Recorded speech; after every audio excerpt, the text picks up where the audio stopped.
நேயர்களுக்கு வணக்கம். சமரசமில்லா எடப்பாடியார்.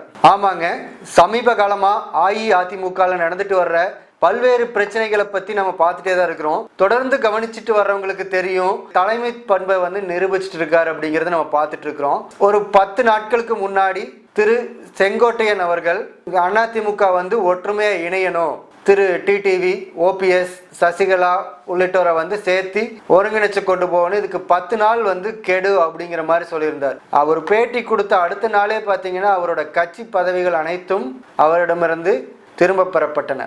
அப்போ அந்த இடத்துல நான் தான் பொதுச் செயலாளர், இந்த அதிமுகவுக்கு நான் நினைப்பதுதான் இதில் நடக்கும் அப்படிங்கிறத அவர் அந்த இடத்துலயே உணர்த்திட்டார். அதை தாண்டி எல்லா தொகுதிக்கும் சுற்றுப்பயணம் போயிட்டு இருக்கார். இப்போ கடந்த ஒரு மாத காலமா அதுல அவர் போகிற இடத்துல எல்லாம் பாத்தீங்கன்னா தென் மாவட்டங்களும் சரி, கொங்கு மண்டலத்திலையும் சரி, அவர் போகிற அத்தனை பகுதியிலையும் பார்த்தீங்கன்னா அவரை ஒரு முதலமைச்சர் வேட்பாளர் அப்படிங்கிறத நிரூபிக்கிற வகையில் ஒரு நல்ல கூட்டத்தையே அவர் காட்டிட்டு வர்றாரு. அவரை பார்க்கறதுக்கு அவ்வளோ மக்கள் கூட்டமாக நின்றுட்டு அவர் பேச்சை கேட்டுட்டு தான் முடிச்சுட்டு கிளம்புறாங்க.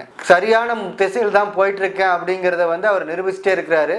அதைத்தான் அவர் செங்கோட்டையன் விஷயத்திலையும் கடைபிடிச்சார். அவரை உடனடியாக அவரோட பொறுப்புகள் அனைத்தும் விடுவிச்சாரு. செங்கோட்டையன் டெல்லி போயிட்டு நாட்டின் உள்துறை அமைச்சர் திரு அமித்ஷா அவர்களை சந்திச்சுட்டு வந்தாரு. அதன் பின்பு அவர் செய்தியாளர்கள் கேட்டதுக்கு அனைத்தும் நல்லதா நடக்கும் அப்படின்னு சொல்லிட்டு அவர் வேற எதை பத்தியும் பேசாம போயிட்டாரு. அந்த இடத்துல அவருக்கு இன்னொரு விஷயத்தையும் குறிப்பிட்டிருந்தார். கழக பொதுச் செயலாளர் இந்த மாதிரி ஒரு முடிவு எடுத்திருக்கிறாரு, அதுக்கு நாம கட்டுப்பட்டு தான் ஆகணும். எடப்பாடியார் இந்த மாதிரி முடிவு எடுத்திருக்கிறார் அப்படிங்கறத அவர் கழக பொதுச் செயலாளர் அப்படின்னு சொல்லிட்டார். இதை தாண்டி ஒரு 2 தினங்களுக்கு முன்னாடி அஇஅதிமுக ஒரு கூட்டத்தில் முன்னாள் முதல்வர் திரு எடப்பாடியார் அவர்கள் என்ன சொன்னார் அப்படின்னா, முன்னாள் முதல்வர் செல்வி ஜெயலலிதா அவர்களின் இறப்புக்கு பின் அதிமுக ஆட்சியை 4 ஆண்டு காலம் எந்த விதமான சிக்கலும் இல்லாமல் கொண்டு செல்வதற்கு மத்தியில் உள்ளவர்கள் தான் காரணம் அப்படின்னு சொன்னார். எதுக்காக சொன்னார்னா, அவர் அழுத்தம் கொடுத்தங்காட்டி தான் கூட்டணி சேர்ந்திருக்கிறாங்க அப்படின்னு சொல்லி எதிர்கட்சிகள் வைக்கக்கூடிய விமர்சனங்களுக்கு இவர் பதில் சொல்லும் விதமா சொல்லியிருக்கார்.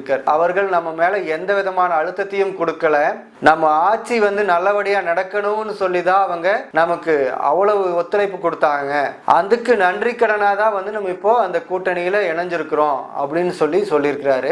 சொன்னது பாஜகவை சேர்ந்தவர்களுக்கு எல்லாத்துக்குமே எடப்பாடியார் தங்கள் கூட்டணியை விட்டு போக மாட்டாரு அப்படிங்கிற ஒரு உறுதி கொடுக்கிற வகையில அமைஞ்சிருந்தது. பாஜகவினுடைய முன்னாள் மாநில தலைவர் திரு அண்ணாமலை ஐபிஎஸ் அவர்களும் என்ன சொல்லியிருந்தார் அப்படின்னு பாத்தீங்கன்னா, எங்கள் கூட்டணியின் முதல்வர் வேட்பாளர் திரு எடப்பாடி பழனிசாமி, அவருக்காக தான் நம்ம தேசிய ஜனநாயக கூட்டணி முழுக்க பிரச்சாரம் பண்ணிட்டு இருக்கு அப்படின்னு சொல்லியிருந்தாரு. எடப்பாடி பழனிசாமி அவர்கள் டெல்லி சென்று உள்துறை அமைச்சர் திரு அமித்ஷா அவர்களையும் சந்திச்சுட்டு வந்திருக்காரு. அவர் சந்திப்பை பத்தி வெளியே முழுசா அவருக்கு யாருமே பத்திரிகையாளர் சந்திப்பு இது வரைக்கும் வைக்கல. ஆனா ஊடகங்களுக்கு கிடைச்ச தகவலின் படி பாத்தீங்கன்னா, அவங்க தனியா பேசின விஷயங்கள் அமித்ஷா அவர்கள் ஓபிஎஸ், டிடிவி, சசிகலா இவங்களெல்லாம் இணைக்கிறதுக்கு பேச்சுவார்த்தை நடத்தினதா சொல்றாங்க. ஆனா என்னோட கருத்துப்படி எப்படி இருக்கலாம் அப்படின்னா, அவர் அமித்ஷா கிட்ட முதல்லயே பத்திரிகையாளர் தேசிய ஜனநாயக கூட்டணி அறிவிப்பு தமிழ்நாட்டில் வைக்கிறப்ப பத்திரிகையாளர் சந்திப்புல இது கேட்டதுக்கு அது அஇஅதிமுகவின் உட்கட்சி விவகாரம், அதுல அவங்க கிட்ட தான் கேட்கணும், எங்களுக்கு அதுக்கும் சம்பந்தமே இல்லை அப்படிங்கறது தெளிவா சொல்லியிருந்தார். ஆனால் இப்போ அமித்ஷா அவர்கிட்ட இருந்து என்ன வந்திருக்கும் அப்படின்னு பாத்தீங்கன்னா, இவங்களை கட்சியில் இணைக்கிறத பத்தி எதுவும் சொல்லியிருக்கிறதுக்கான வாய்ப்புகள் இல்லை, இவங்களெல்லாம் கூட்டணிகளை சேர்க்கிறதுக்கான ஒரு அழுத்தம் கண்டிப்பாக தரப்பட்டிருக்கும் என்பது தெரிகிறது.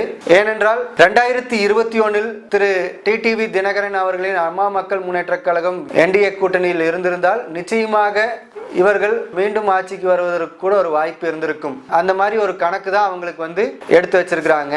அதை தான் இப்பவும் பண்ண சொல்றாங்க. 2025லயும் பாத்தீங்கன்னா அந்த கூட்டணி வலுவா இருக்கணும். பிஜேபி அதிமுக 2 கட்சியோட கூட்டணி மட்டும் பத்தாது. திமுக கூட்டணியில எப்படி ஒரு 10 கட்சி இருக்கிறாங்களோ அதே மாதிரி BJP, ADMK, PMK, DMDK, AMK இது எல்லாமே சேர்ந்து இருக்கணும் அப்படிங்கிறது அமித்ஷா அவர்களுடைய விருப்பமாக இருக்கும் அப்படின்னு நினைக்கிறேன்.